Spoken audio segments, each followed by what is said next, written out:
We thought it would be so fun to create an opportunity for our audience to get to know Billie. Billie is our operations manager at Stratavis, and among other things, she manages our fractional frequency podcast end to end, all of the things behind the scenes that have to happen in order for this to come together. And so I'm super excited to just get into her head a little bit, get to know her, and talk about what it takes to run a podcast. So, Billie, let's jump right into it. Tell us a little bit about you. A little bit about me. I am a mother of two littles. I love to play in the garden, be outside. I joined Stratavis about 9 months ago and just came in as a business promoter, all things brand, LinkedIn.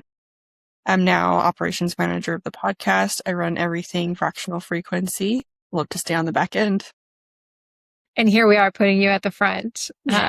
But tell us a little bit about, what does a typical week look like for you when you're producing an episode, which is every week?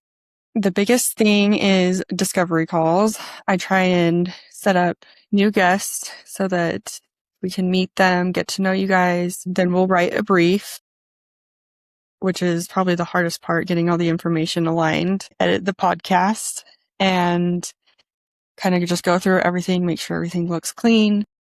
Not so many filler words because everybody loves filler words, right? Then going through and posting everything is probably the most tedious, and making sure everything gets out there for people to see. What is one part of producing the podcast that takes more work than people probably realize? Editing, for sure. Making sure everything lines up, all the pieces are put together, and there's not too many gaps and cuts in the middle. Mm-hmm. Yes, there's so much that goes into that on the back end. What do you think is most commonly something that can go wrong when producing an episode or editing, and how do you handle it when it comes up? Probably be software problems. Everybody has computer problems. Sometimes you just have to shut it down, walk away, and come back the next day. Mm-hmm. Mm-hmm. Totally. So thinking about fractional frequency, you've seen all of our guests so far. Who has been your favorite guest or favorite episode, and why? I loved listening to Ike Nwaba. He was very knowledgeable, smart, knows what he wants, and his product is so cool to listen to. Putting your kids into a program to learn a new language instead of just sitting them in front of a screen, trying to listen to that new language. Where my kids are quarter Hispanic, they would definitely benefit speaking to their family in Spanish. Totally. Yeah, I love that too. Whenever we get to sit down with somebody who has a product that is something where we might actually be like a consumer of it, either personally or professionally, I find myself even more interested in just getting into the conversation. It's such a cool thing. 100%. What, from your perspective, Billie, what makes a great podcast episode in general? Using no filler words. I don't want to hear people say, or even though I say all the time. It's hard. It's so hard.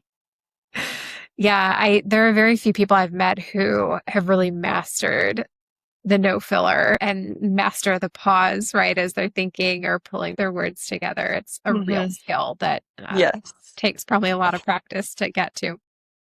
For sure.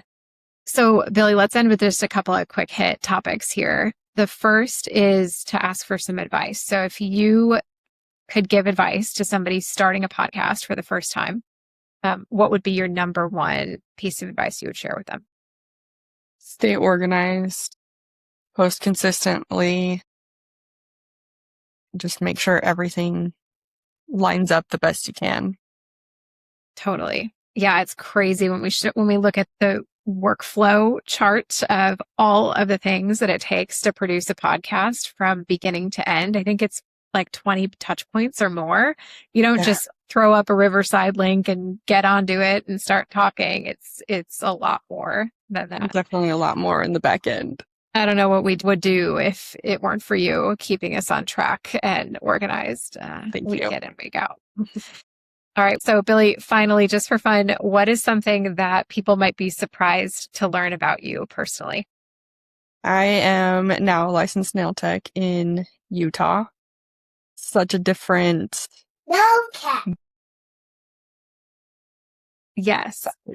You are so creative and artistic. I love that you just have so many diverse interests and skills. It is, I think, inspiring. And you do that all on top of being a mom to two littles. So you're amazing. I'm so glad that you're on our team at Strativus. Cheers to almost a year and lots of continued great work in times ahead. Thank you so much for Thank you. sitting down and sharing a little bit about you in front of the scenes rather than behind them for once.